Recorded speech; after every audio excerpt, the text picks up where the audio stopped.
Queridas guerreras radicales, bienvenidas a este primer episodio de nuestro podcast Radicalmente Libres. Estamos muy emocionadas de recibiros y sí, no sabéis cuánto, al final parte de nuestro proyecto también es llegar a mucha más gente, no solo las que vienen aquí, y estamos encantadas de que participéis con nosotras, que nos escuchéis a través de este podcast. Y bueno, yo tengo el honor de presentaros a Ollane. Ollane Menica es una de las fundadoras. Junto conmigo creamos este proyecto en el año 2020. Ella es una pieza clave en este proyecto. Su experiencia en la prevención de la violencia sexual y también en la educación social es uno de los puntos más fuertes que tenemos. Muchísimas gracias, cariño, por presentarme así. Efectivamente, soy educadora social, 14 años de experiencia en la intervención social directa, ya con adolescentes, con gente de la calle, con todo tipo, con drogodependientes y con todo tipo de personas en situación de exclusión. Y después de esa andadura, al final, cuando conocí aquí a mi compañera de vida, dijimos, hay que hacer algo grande, algo importante, con otra mirada, además, y sobre todo centrarnos en las mujeres. En nuestras violencias, en nuestros dolores y en nuestras necesidades, ¿no? Por qué no decirlo?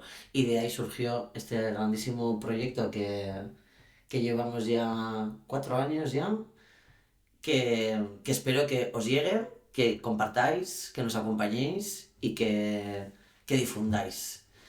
Y bueno, yo ya me he presentado y aquí mi compañera de vida, que igual a lo mejor no sabéis quién es. Entonces, bueno, pues si la gente no te conoce todavía, decir que ella es Amelia Tiganus, que es activista, feminista, escritora, tenéis que leer su libro, por cierto, eh, superviviente del sistema prostitucional, una experta, porque si yo de alguien he aprendido en gran parte también es de ti, querida, y que ha dado, ¿cuántas charlas? 1000, 2000, 5000 a lo largo de estos años por todas partes, entrevistas, conferencias, vamos, que si no la conocéis estáis tardando en ir a buscarla, leerla y... Me encantáis porque las que me queréis os pensáis que yo soy así algo parecido a Shakira o Beyoncé, que todo el mundo me conoce y no es así, no es así, así que agradezco muchísimo esta presentación. Y bueno, para complementarla diría que este impulso que me lleva a luchar por estos sueños que tenemos en general las feministas y en concreto como esta experiencia vivida que llevo a mis espaldas de construir un mundo mejor, un mundo sin violencia sexual, pues es en gran parte gracias a este proyecto, a Emargi, ¿no? Este proyecto al cual dirijo, y el podcast de hecho forma parte de un continuum del trabajo que estamos haciendo, está totalmente en línea con lo que trabajamos día tras día. Y en este podcast vamos a traer a expertas, a voces expertas, no solo esta moda de la opinología, ¿no? Gente que opina, está muy bien opinar, ¿no? Pero nos parece que hace falta esa voz experta. Vamos a tener también el dato del mes y otra sección muy interesante, muy querida por nosotras, porque queremos que sea interactivo y sobre todo tomar el pulso de la calle. Como activistas militantes de base nos interesa muchísimo qué opina la calle, y por eso la sección La calle no se calla, donde nuestras compañeras han salido a la Gran Vía de Bilbao para preguntar estas cuestiones sobre la violencia sexual. Dentro vídeo.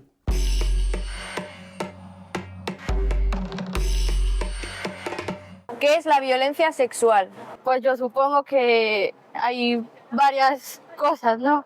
Está entre las parejas, entre familias, y no sé, cuando obligan a alguien a hacer algo sexual en contra de su voluntad. Pues la violencia sexual considero que es cuando no tienes el consentimiento para hacer algo a una mujer o a un hombre y sin tener ese consentimiento aún así lo haces, pero igual yo no lo sé. Yo definiría la violencia sexual como aquella violencia ejercida hacia las mujeres, como un intento de acercamiento con una finalidad sexual por parte de un hombre, no consentida por la mujer. ¿Cómo definirías el consentimiento sexual? El consentimiento para mí es cuando dices que sí, cuando realmente tú estás dispuesta a hacer algo y lo dejas claro de manera explícita. O sea, a mí no me vale con intenciones o que no se vea claro, para mí es un sí de verdad. O sea, decir de forma explícita que estás de acuerdo haciendo ese acto. El consentimiento explícito creo que no tiene por qué ser por escrito, sino un consentimiento explícito y verbal de las dos partes implicadas, de las dos o más, en una interacción con una finalidad sexual. El consentimiento sexual yo lo tomaría como uno dando permiso de uno querer con la persona que uno realmente quiere, o ya en otro aspecto con cualquier persona, pero uno siendo pues cómoda. ¿Qué piensas de la pornografía? Pues yo la verdad es que no soy nada partidaria, me parece que refleja una imagen de la mujer que está siendo pues, la mayoría de veces sometida y es una imagen que no me gusta, que creo que no refleja la realidad y que siempre es un poco el hombre el que lleva como las riendas, no me gusta. Es complejo. La industria por sí es una puta mierda. Bueno, pues creo que la pornografía es en el siglo XXI, ¿no?, una de las grandes epidemias en cuanto a la dependencia que genera y en cuanto a cómo altera lo que es un encuentro sexual entre dos o más personas que desean mantenerlo, ¿no?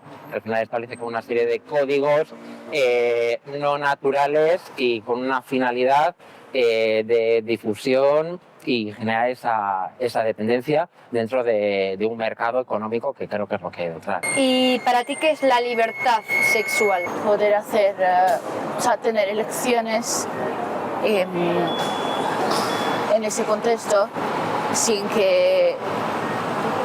ser juzgado y que tampoco tenga consecuencias negativas a nivel de discriminación. Ok, eso no lo sé. Pues la libertad sexual diría que es la libertad de cada persona de hacer lo que quiera de manera sexual con quien quiera, cuando sea y sin tener ningún apuro, ningún miedo, ningún nada. Simplemente eres libre de hacer lo que quieras. La libertad sexual para mí es la manera de vivir y expresar tu identidad sexual, de compartirla con quien te apetezca y de la manera que te apetezca, siempre y cuando respete los límites que establece la otra persona. ¿Qué diferencia dirías que hay entre el deseo y el consentimiento sexual? Pues diría que el deseo es cuando deseas a la otra persona porque te gusta, te atrae físicamente, lo que sea, y el consentimiento es el momento en el que sabes que estás aprobado para hacer algo con esa persona, porque por mucho que desees a alguien, igual la otra persona no consiente que la toques o que hagas nada con ella. El deseo es algo que uno siente. El consentimiento es estás diciendo si ese acto lo quieres hacer o no. El deseo yo creo que es algo que surge desde nuestra naturaleza más fisiológica, ¿no? Por esa finalidad, ¿no?, de lo que es una relación sexual, sí, en cuanto a perpetuar la especie, ¿no? Y bueno, pues todo el tema y el consentimiento sexual, el marcar los límites en cuanto a qué es lo que me apetece o no me apetece llevar a cabo en un encuentro sexual. Yo creo que el deseo es como lo mismo, pero entonces el deseo es como algo que viene de usted con esas ganas de complacerse, de sentirse bien, complacida. En eso creo que es el deseo. En el consentimiento, bueno, es cuando uno quiere, uno está preparado, se siente seguro, cómodo. Eso creo que es el consentimiento. ¿Qué diferencias ves en la sexualidad de los hombres y de las mujeres? Pues bueno, yo creo que la sexualidad masculina siempre ha sido una sexualidad como, yo creo que muy falocéntrica, ¿no? Y por lo tanto más hacia afuera, ¿no? Bueno, pues siempre se ha expresado más, siempre se ha hablado más de ello, ¿no? Creo que con mucha más libertad y se ha tenido siempre más en cuenta y es la que ha impuesto, yo creo, la manera de los encuentros sexuales hasta el momento, ¿no? En los hombres es mucho más violenta y más más a nivel de los animales. Y lo de las mujeres, vale, comparte algunas cosas con eso, pero es mucho menos, ¿cómo decir? Es mucho menos explícito. También porque al final se juzga. O sea, siempre se ve que al final el hombre va siempre como un poco más dando por hecho que igual nosotras queremos. O sea, siento que en esas cosas se suele ver una diferencia simplemente por cómo está también hecha la sociedad, que al final es un poco el hombre el que tira o te tira la caña o así, y somos nosotras las que a veces, pues cuando no te apetece, paras, pero normalmente es como lo que veo en mi realidad, en mi día a día. Recuerdo que el programa de Lorena Vergo en tu casa o en la mía, ¿no? Que en aquella época se empezaba un poco a hablar más de la sexualidad de la mujer en cuanto a tenerla en cuenta, ¿no? Que yo creo que hasta ahora ha sido muy falocéntrica, muy de cara a la satisfacción del hombre, y poco se ha tenido en cuenta los deseos o las necesidades y los límites de las mujeres. ¿Qué leyes conoces sobre la violencia sexual? Ojo, pues la verdad es que en cuanto a las leyes no tengo mucha idea, o sea, no estoy muy informada en cuanto a las leyes actuales, o sea, sé de toda la polémica que hubo con la de Irene Montero y tal, pero ahora mismo no sé cuáles son vigentes y así no estoy muy informada en ese tema, así que prefiero no hablar de eso. Vale. Bueno, violencia sexual no lo tengo muy presente, la verdad. No lo sé, Vale. no lo sé. Lo conozco.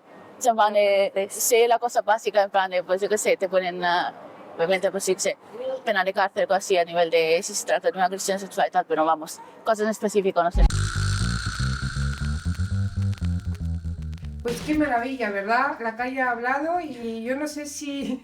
Hemos preguntado a nuestras compañeras, a Nerea y a Okabe, a ver cómo han hecho esa lección, porque parece ser que la calle en Bilbao sabe muchísimo de este tema, ¿no? Se han abierto muchísimos melones y las respuestas a estas preguntas las vamos a ir dando a lo largo de nuestro podcast. Hay muchísimos episodios, hay temas que vamos a tratar hoy en concreto y vamos a dar respuesta. Nos ha encantado además las reflexiones que se han hecho y agradecemos muchísimo la participación de quienes se han prestado a hablarnos, ¿no? Y a darnos su opinión y sus conocimientos. Esa gente atrevida, que le pones Sí. una cámara delante y aún así no te dice, uy, Sí. qué va, Ha sido- gracias por... Ha sido de una generosidad Sí. enorme, lo agradecemos muchísimo. Sí. Pues solo por comentaros, a lo largo de estos 16 episodios vamos a tratar el tema de la violencia sexual en profundidad, el tema de la pornografía y el impacto que tiene la pornografía en la gente joven especialmente y por supuesto en toda la sociedad. Vamos a tratar el tema de los mitos que hay en torno a la violencia sexual, a la masculinidad y bueno, los hombres y las masculinidades, digamos, desde el planteamiento de nuevas perspectivas, a ver si es posible o qué hacemos con todo esto. Vamos a hablar del consentimiento, también de qué podemos hacer o qué puertas hay para las víctimas de violencia sexual. Vamos a tener historias de vida inspiradoras también. Y bueno, vamos a hablar por supuesto de prostitución, de los puteros y de la sexualidad placentera y del buen trato. Y las conclusiones creo que va a merecer la pena escucharlas y quedarse hasta el final, ¿no? Sí, porque así además en vez de ser opinólogas, que todo el mundo, como decía Amelia, todo el mundo puede tener una opinión, pero vais a tener argumentos para defender lo que realmente es la violencia sexual y explicarla como es debido para seguir defendiendo eso, una sexualidad, como dice Amelia, que sea sana, gustosa, que es lo que queremos al fin y al cabo. Bueno, pues vamos ya al meollo. Vamos a hablar de la violencia sexual, qué es la violencia sexual, qué es el consentimiento y qué es el deseo sexual. Y nos gustaría comenzar con un concepto que es muy importante, es fundamental para nosotras en este contexto y que se ha demostrado central en el debate sobre la libertad sexual. Estamos hablando del consentimiento. Efectivamente. ¿Qué es el consentimiento? Según la RAE, el consentimiento es permitir algo o condescender en que se haga. De hecho, yo lo trato en mi libro La revuelta de las putas, donde digo que el concepto de consentimiento es problemático siempre que no se dé en una situación donde las partes implicadas dispongan del mismo poder de decisión. Es algo que influye muchísimo. El propio concepto define una situación de desigualdad. Una parte propone, mientras la otra, pues, consiente. Y aquí hay una clave, la que nos agarramos todas las feministas, que es el consentimiento viciado. Que claro, ¿qué es el consentimiento viciado? Es no tener en cuenta las circunstancias por las que una mujer puede atravesar, ya sea una situación de pobreza, ya sea una situación de vulnerabilidad extrema, por las que puede llegar a consentir y tomar esa decisión. Que claro, como dice la CAP, al final son muchas cosas las que nos pueden atravesar. Y si no las tenemos en cuenta, ese consentimiento deja de tener sentido. Por ejemplo, cuando hablamos del tema de la prostitución, están afirmando algunas voces que no, que son decisiones que se toman de forma racional, y también algunas situaciones de precariedad en el que hay personas que... Claro, que por hambre, al final, si tú estás en una situación en la que o comes o te mueres, claro, puedes tomar la decisión de acceder a ser tratada para la explotación sexual, Sí. acceder a ser tratado para también o tratada para la explotación laboral, Sí. y acceder a tener un trabajo de 400 euros de mierda y no sobrevivir al mes. Y sin embargo, ese consentimiento no exime de responsabilidad a un patrono o simplemente a algo que infringe la ley, ¿no? Claro, y como sociedad además no lo toleramos. Sí. Porque lo otro sí. Exacto. Y es aquí donde algunas definiciones se nos quedan cortas a las feministas radicales. Por ejemplo, vamos a ver la definición de violencia sexual de la ONU, que afirma que cualquier acto de naturaleza sexual cometido contra la voluntad de una persona, ya sea que ésta no haya otorgado su consentimiento o que no lo pueda otorgar por ser menor de edad, sufrir una discapacidad mental o encontrarse gravemente intoxicada o inconsciente por el efecto del alcohol o otras drogas. Claro, hola ONU. ¿Y qué hacemos si una vez que hemos dado el consentimiento, en mitad de esa relación, decidimos que hay algo que no nos gusta y que queremos parar? Y esa relación no para. Sí, ¿Qué pasa, ONU? ¿Eso ya no es violencia sexual? De hecho, ese retirar el consentimiento en cualquier momento es clave porque es algo que lo ligo a la cultura de la violación, cuando se supone que las mujeres consentimos por adelantado nuestra propia violación, con esa idea de que despertamos en los hombres unos instintos irrefrenables, que no hay vuelta atrás. De ahí nos preguntan, ¿no? ¿Con qué ibas vestida? ¿Por qué te has ido a su casa? ¿Por qué te has subido a su coche? Como si eso, incluso desear en algún momento tener un encuentro sexual con ese hombre nos convierte en culpables y de no todo lo que pase, de además. todo lo que pase, y no poder echar atrás y decir, mira, esto quiero, pero no quiero como tú quieres, ¿no? Que lo vemos en casos recientes, que ya no nos tenemos que ir a cosas conceptuales, sino casos de hoy en día, con estos futbolistas famosos que han sido denunciados y, sorprendentemente, ¿a quién se pone en duda? A ella, porque claro, la chica fue con ella, las chicas se metieron con ellos en el coche, fueron a su casa. Sí, claro, pero y esas chicas sí que deseaban en un primer momento tener esa relación, pero luego igual esos hombres han tenido comportamientos violentos o han querido llevar a cabo prácticas que ellas no deseaban, y entonces ya... De ahí la importancia de no solo el consentimiento, sino del deseo, que ahora entraremos en ello. Pero hay muchos factores que nos llevan a las mujeres a someternos a la violencia sexual para sobrevivir. En psicología, por ejemplo, explican cómo los mamíferos, incluidos los seres humanos, tenemos mecanismos naturales para sobrevivir en contextos de violencia extrema, incluso en momentos de riesgo de perder la vida, ¿no? Una de las opciones es luchar y resistir, pero hemos visto que desde las feministas que no es garantía de absolutamente nada. Preguntaban, pues eso, qué llevabas puesto, qué hacías a esas horas, si cerraste bien las piernas, pues todo esto, ¿no? Incluso cuando no nos han asesinado hay cuestionamiento hacia las víctimas constantemente. Luego hay otra opción que es la de huir, y cuando esas circunstancias se dan y te lo permiten, pero no es muy común, ¿no? Y la tercera es la opción de someterse para evitar la violencia, porque ante una violación el cuerpo puede responder de forma diferente, y esta es una de las opciones a través de las cuales muchas de las mujeres sobrevivimos. Ese someternos para sobrevivir se convierte de forma totalmente perversa en sinónimo de consentir. O sea, se está dejando sobre los hombros de las mujeres más empobrecidas, más vulneradas, la responsabilidad de todo un sistema criminal, de la cultura de la violación, donde las mujeres estamos puestas constantemente bajo la lupa de la Que está duda. pensado todo el rato para Sí. que eso sea así. Que al final no hay, o sea, esto a ver, lo hemos hablado tú y yo alguna vez, que no hay nunca jamás la víctima perfecta. Es imposible que en cuestiones de violencia sexual encontremos la víctima perfecta. Porque claro, tenemos como los conceptos, ¿verdad? Pero claro, si no llevamos a estas reflexiones, los conceptos por sí mismos no nos sirven de nada. Como decía Amelia, claro, si consientes, bueno, claro, has consentido. Si luego paras, bueno, ¿para qué te metes? Claro, si no te resistes, es que no te has resistido lo suficiente. Sí. Si te has resistido, pero luego sigues con tu vida, mal también, porque el trauma no será para tanto. Bueno, y además todo esto mientras el propio sistema pues Nos invisibiliza a los agresores cuando no los excusa, siempre hay un motivo, que si estaba enfermo Siempre, mental, que si era pobre.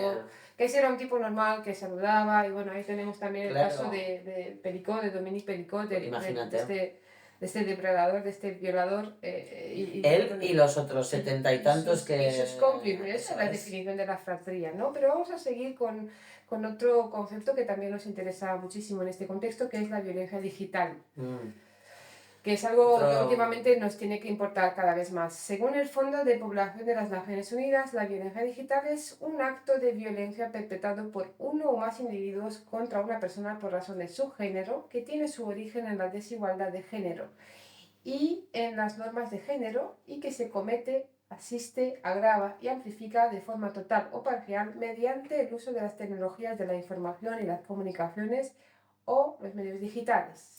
Y aquí hay una idea clave, y es que esa violencia no surge de las redes, no es nueva, no está ahí gratuitamente, ya ha estado anteriormente, y las redes lo que hacen es simplemente potenciar, difundir este tipo de ideas misóginas y machistas, y por eso el trabajo con jóvenes, adolescentes, profesorado y familias es tan importante para nosotras. En el área de formación tenemos precisamente un programa que se llama Una campaña integral, en el que se lleva a cabo en centros educativos, en institutos mayormente, a lo largo y ancho de Euskal Herria, donde trabajamos estos temas directamente con el alumnado, les preguntamos, les hacemos saber al profesorado, a las familias. Y de ahí además recogemos datos, la investigación es muy importante, necesitamos saber la realidad en números también. A partir de encuestas recogemos esos datos que nos dejan ver la percepción de la violencia y la desigualdad, las formas en que los y las adolescentes a día de hoy siguen perpetuando comportamientos machistas y violentos. Además de ver con mucha preocupación cómo han entregado su sexualidad a la industria, por supuesto estamos hablando de la industria pornográfica, que lo único que quiere es convertirlos en adictos disfuncionales, que no hagan más que consumir sus contenidos, que cada vez son más violentos y más degradantes. Y aquí es este otro concepto clave, como bien decía Amelia, que va a ser un poquito la raíz de nuestro podcast, que es la pornografía. Hay muchas definiciones, pero nos gustaría destacar una de nuestra queridísima Mónica Alario, que dice que la pornografía es un mecanismo patriarcal de reproducción de la desigualdad y la violencia contra las mujeres y niñas. Es que se puede decir más alto, pero no más claro. El feminismo real no está en contra de la pornografía por lo que tiene de sexo explícito, esto es muy importante, sino por lo que tiene de violencia contra las mujeres. Sí, su libro, La política sexual de la pornografía, es algo que recomendamos muchísimo, y también tenemos como referente a nuestra querida maestra Rosa Cobo Bedia, que en su libro Pornografía, el placer del poder, nos dice que la pornografía es la pedagogía de la prostitución. Y la prostitución, tal y como la define en otro libro, que es otra obra importantísima, La prostitución en el corazón del capitalismo, según ella es una forma extrema de desigualdad y de explotación hasta el punto de convertirse en una de las nuevas barbaries del siglo XXI. Yo en mi libro quise poner a cada actor en su lugar y acabar con la invisibilización de quienes más se lucran de esta industria explotadora.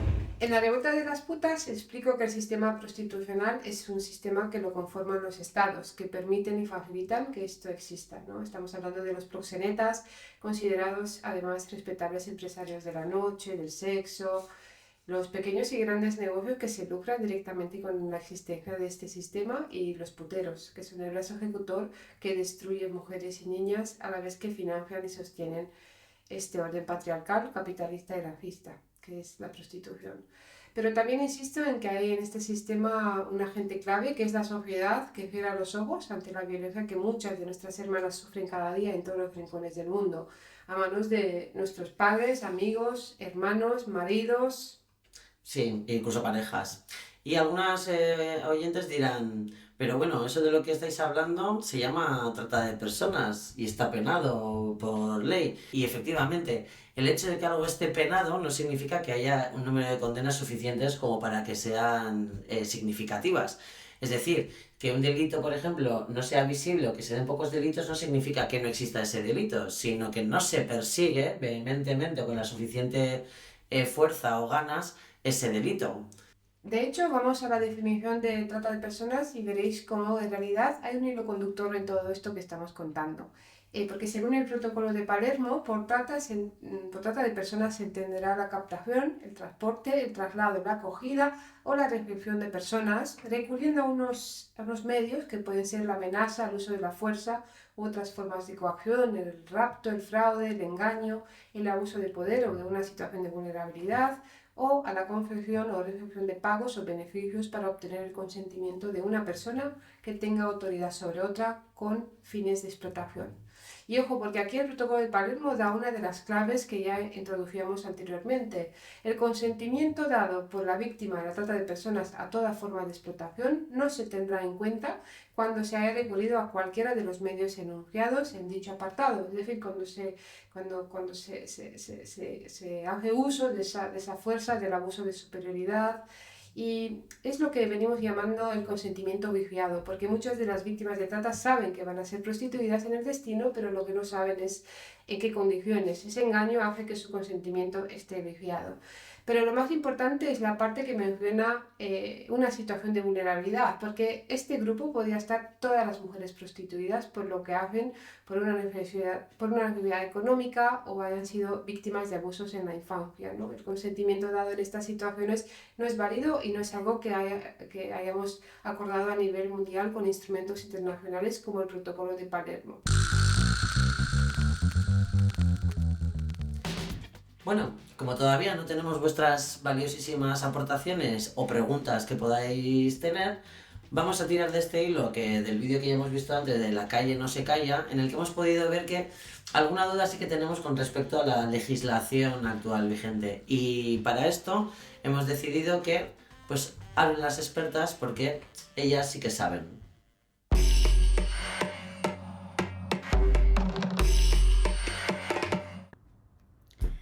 Kaixo, mis queridas guerreras radicales, soy Nerea Novo, soy periodista y voy a resumiros un poco la legislación sobre violencia sexual que hay vigente en España y algunas reformas que están en proceso para que estemos siempre con un ojo puesto en ellas y nos aseguremos como feministas de que responden a nuestras demandas.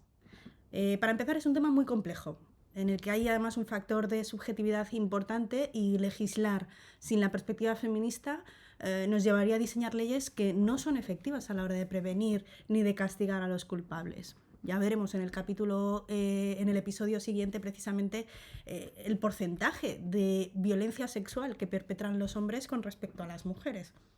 Spoiler, es bastante alto. Y aquí está la primera clave. La legislación vigente no solo incluye una criminalización de los actos de violencia sexual. Establece además también otras obligaciones para las instituciones que como feministas tenemos que tener claro que nuestro trabajo no termina cuando se aprueba aquella ley, sino que además tenemos que continuar evaluando cómo se aplican estas leyes para exigir continuamente nuevas mejoras, ¿no? Entre estas medidas, por ejemplo, la Administración está obligada a llevar a cabo medidas de prevención, como por ejemplo campañas de sensibilización que eviten los delitos antes de cometerse, ¿no? Porque si solo los sancionáramos después, pues estaría cojeando precisamente esa pata de la legislación que intenta evitar que se produzcan. En el caso de la violencia sexual, por ejemplo, la legislación más conocida en España no tiene más de 2 años de antigüedad.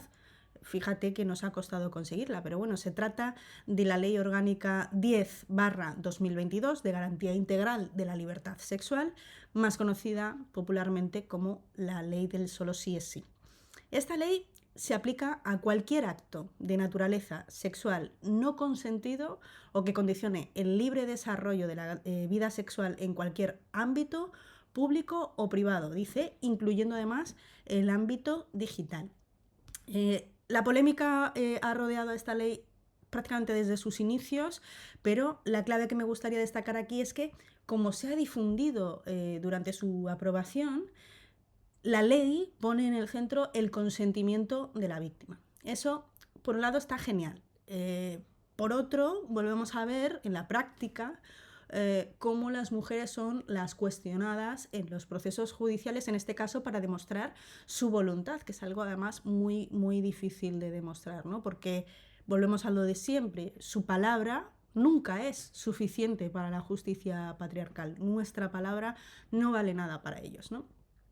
Otra parte polémica además fue la discusión sobre el punitivismo y el antipunitivismo, cuando se intentó incluir una parte que sancionaba la llamada tercería locativa, que es básicamente lo que permite a los proxenetas alquilar espacios donde se prostituye a mujeres, desentendiéndose de esa responsabilidad, ¿no? Ya que ahora ya no son delincuentes por proxenetismo, son respetables empresarios, ¿no? Que alquilan espacios y no saben lo que ocurre ahí dentro, ¿no? Se argumentaba en ese momento que esta penalización pues, solo pondría a las mujeres en mayor riesgo y en situaciones de mayor explotación, pero da la casualidad de que el antipunitivismo sale muy frecuentemente y muy fácilmente en los debates sobre violencia contra las mujeres, pero no se les ocurre aplicarlo tanto a delitos como el fraude fiscal o la corrupción, ¿no? Ahí de repente sancionar cualquier acto ilegítimo o ilegal pues se ve perfectamente celebrable, ¿no? Y bueno, con esta definición además que nos da también la ley de Solo sí es sí, que es tan amplia, ¿no? De violencia sexual, entrarían tipologías de violencia como la mutilación genital femenina, el acoso sexual o la trata con fines de explotación sexual. Y aquí hay otra clave, ¿no? La mayoría de personas no relacionan la trata de personas, la explotación sexual, la prostitución con la violencia sexual, aunque sea una de las formas más brutales, por repetitiva, por sistemática. La prostitución nunca está entre esas respuestas, ¿no? Pero claramente es la máxima expresión de la violencia sexual, ¿no? Porque representa precisamente esa sensación de impunidad de los hombres que se creen en el derecho de acceder al cuerpo de una mujer que no les desea. Y en ese sentido, en España, el delito de trata, que no de prostitución per se, pero el delito de trata está tipificado en el Código Penal en su artículo 177 bis, pero actualmente, y esto es importante, el Gobierno está trabajando en el anteproyecto de ley orgánica que es específico contra la trata y la explotación de seres humanos. No será específica para la explotación sexual. Y como sabemos que las víctimas de estos delitos tienen unas necesidades muy diferentes a las de delitos como la explotación laboral, por ejemplo, pues tendremos las feministas otra vez que estar muy atentas a cómo se da forma finalmente a esta legislación, además de cómo se acaba aplicando en la realidad, porque lo que está claro es que España, que es uno de los países del mundo con mayor demanda de prostitución, tiene un claro deber de proteger a estas víctimas y a todas aquellas que estén en peligro o en riesgo de serlo. Por nuestra parte, ya como conclusión, como feministas abolicionistas de la prostitución, lo que exigimos es una ley abolicionista integral, parecida a la aprobada en Francia. Queremos que tenga medidas de prevención que desincentiven la demanda, es decir, que se llame precisamente a los hombres a no participar de este sistema de explotación de las mujeres. que haya también un sistema de atención integral a las mujeres prostituidas, que tengan itinerarios de salida de la prostitución. Queremos también la persecución de todos los tipos de proxenetismo, incluida esa tercería locativa de la que hablábamos. Queremos que se sancione la demanda de prostitución, entendiendo que un billete no te exime de la responsabilidad como agresor sexual a la hora de acceder al cuerpo de una mujer que no te desea, y ahí está la diferencia entre deseo y consentimiento, y ese debate. Y por último, queremos que haya formación específica sobre prostitución y explotación sexual en todas las instituciones que trabajan con estas víctimas, porque conocer estos delitos es lo único que nos va a hacer prevenirlos con eficacia.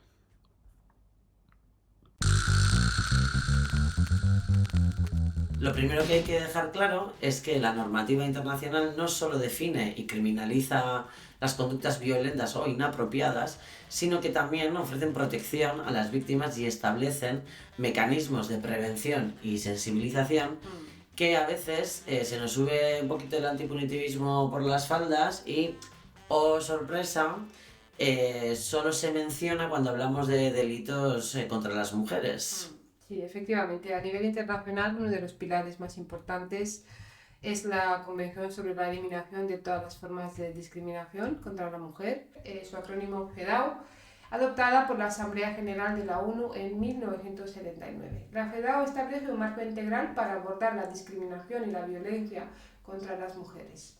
Es un instrumento crucial porque obliga a los Estados parte a tomar todas las medidas apropiadas para eliminar la discriminación contra la mujer en todas sus formas y garantizar la igualdad de derechos entre mujeres y hombres. Así es, además de la CEDAW, que es otro instrumento internacional clave del que ya hemos hablado, es el Protocolo de Palermo, que hemos mencionado y que fue adoptado en el año 2000. El Protocolo de Palermo define la trata de personas y establece medidas para proteger y asistir a las víctimas, así como para promover la cooperación entre los estados para prevenir y combatir este delito. Y en el contexto europeo también la Directiva 2011/36 del Parlamento Europeo y del Consejo sobre la prevención y lucha contra la trata de seres humanos y la protección de las víctimas es fundamental. Esta directiva establece normas mínimas relativas a la definición de delitos y sanciones en el ámbito de la trata de seres humanos y refuerza la protección de las víctimas. También esta directiva insta a los Estados miembros a adoptar medidas específicas para reducir la demanda que favorece la explotación de las personas, especialmente mujeres, niñas y niños. Y pasando al ámbito nacional, en España contamos con la Ley Orgánica 10/2022 del 6 de septiembre de Garantía Integral de la Libertad Sexual, comúnmente conocida como la Ley del Solo sí es sí. Esta ley redefine el concepto del consentimiento sexual, estableciendo que solo se considera consentimiento cuando se manifiesta libremente mediante actos que, en atención a las circunstancias del caso, expresen de manera clara la voluntad de la persona. Esto supone un cambio significativo, ya que elimina la necesidad de que la víctima demuestre resistencia física o verbal para que se reconozca la falta de consentimiento. Sí, bebiendo de lo que ya hemos explicado antes, a mí personalmente me hubiera gustado que la ley no se basara en el consentimiento de la víctima, que sigue estando cuestionada, sino en el deseo de ambas partes, ¿no? Porque solo así vamos a poder construir relaciones sexoafectivas y sexuales saludables y equitativas. Aún así entiendo que el consentimiento es una parte fundamental de nuestra autonomía y así lo explica Rosa Cobo en su libro La aflicción del consentimiento sexual, que es una obra que recomiendo muchísimo, ¿no? Es crucial también mencionar la importancia de las normas específicas autonómicas, como por ejemplo aquí en Euskal Herria, en el País Vasco, tenemos la Ley 4/2005 para la igualdad de mujeres y hombres. Incluye medidas específicas para la prevención de la violencia de género y la atención a las víctimas. Esta ley establece que todos los poderes públicos deben adoptar medidas para prevenir y erradicar la violencia de género y proporcionar asistencia y protección a las víctimas. En definitiva, conocer estos marcos normativos nos permite entender mejor los derechos y las protecciones que tenemos, así como las obligaciones de los estados y las instituciones para prevenir y combatir la violencia sexual y la explotación. Estas leyes son herramientas poderosas para la defensa de nuestros derechos y para exigir justicia y protección. Efectivamente, pero con su aprobación no termina nuestra lucha, es solo el principio de la lucha por su implementación efectiva. Necesitamos seguir trabajando para que estos marcos normativos se traduzcan en acciones concretas y efectivas que protejan a las víctimas y prevengan la violencia sexual. Y en esas estamos, queridas. Ha sido un poco denso. Prometemos que no todo el podcast va a ser así, pero necesitamos este marco y sobre todo saber de lo que estamos hablando. Y para ir recogiendo cable, pues a las que no nos conocéis muy bien, deciros que somos una asociación de mujeres que nacimos en el año 2020, en plena pandemia. Nos juntamos, decidimos cambiar el mundo, estas cosas que tenemos las feministas, ¿no? Que te vas a la mañana, ¿verdad? Nos va bien además, ¿no? Otras mujeres antes nos lo han demostrado y lo han conseguido para nosotros. Nosotras principalmente lo que nos dedicamos son 3 pilares, digamos, importantes. Uno es la prevención, la formación y la sensibilización. Trabajamos muchísimo en institutos, con familias, profesorado, también todo tipo de profesionales. Formamos a fondo sobre violencia sexual, investigamos también y luego hay una parte fundamental que es el trabajo propiamente de crear espacio físico y simbólico de empoderamiento de las mujeres, de autoafirmación feminista, en el que las mujeres nos encontremos. En nuestro local pues tenemos varias actividades que ahora hablaremos de ello un poquito también. Sí. Y también nos dedicamos a trabajar en la incidencia política y estar en espacios de poder donde se toman realmente las decisiones y donde queremos influir para que esas decisiones que se tomen estén acordes a nuestros intereses, ¿no? Y bueno, las actividades las sacamos adelante mes a mes. Hay cada vez más mujeres que se están acercando. De hecho, es necesario el apoyo. Vuestro apoyo es fundamental porque, claro, es que estos proyectos son muy difíciles de sostener y bueno, pues con 90 euritos al año os podéis hacer socias. Y que además esos 90 euritos, aparte de ayudarnos y a nosotras, que no es nosotras, porque esto hay que dejarlo claro. A nosotras, no a nosotras dos, a nosotras las mujeres. Y a todas las mujeres que se nos acercan, que cada día son más, os puede dar también algún descuento. Privilegio, iba a decir. Bueno, el privilegio de las blancas burguesas. Esas. Bueno, esos privilegios de las blancas burguesas los lo que nos gusta. Hazte socia. Hazte socia. 90 euritos, amiga. Sí. Que nos puedes colaborar un montón para hacer, por ejemplo, actividades como, por ejemplo, los círculos de mujeres. Esos círculos en los que semanalmente nos juntamos mujeres de todo tipo de edades, de todo tipo de condición. Y pues nos juntamos aquí 2 horitas, que siempre suele ser un poquito más, porque al final pasan cosas cuando nos juntamos las mujeres y acabamos hablando de todo lo que nos pasa, todo lo que nos atraviesa en la vida, algunas desde la sexualidad, la maternidad, esos jefes que se creen sabios todopoderosos por encima nuestro y salen esos temas. ¿Qué más acciones tenemos? Bueno, tenemos el club de lectura. El siguiente día 8 de octubre, el martes 8 de octubre, hay una sesión online que es la danza de la ira. Esa sesión online la va a dinamizar Oiane y de forma simultánea, paralela, de forma presencial en Emarqui, yo voy a dinamizar el club de lectura del libro La ficción del consentimiento sexual de Rosa Cobo, que el mes anterior se hizo online. Entonces existe esta opción también de hacerlo online o presencial y con este mes de retraso, ¿no?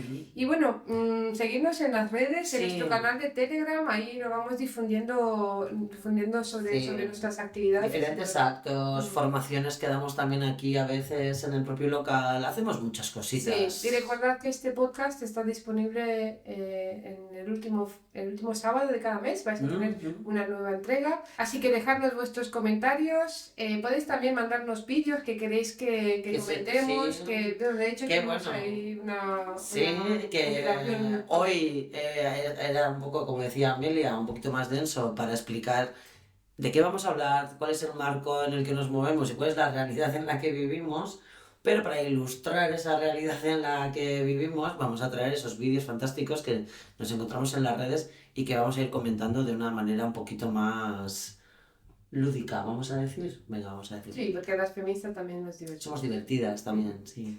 Bueno, no nos vamos sin agradecer antes a nuestras socias que nos apoyan muchísimo y especialmente a las de tías que, bueno, que nos están ayudando a financiar esto, son patrocinadoras de este podcast.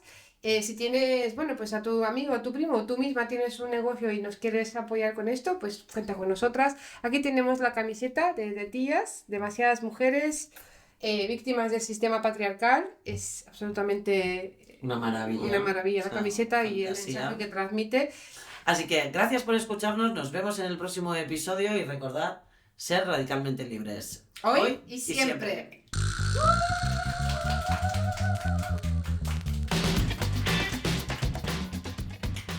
Pues vale.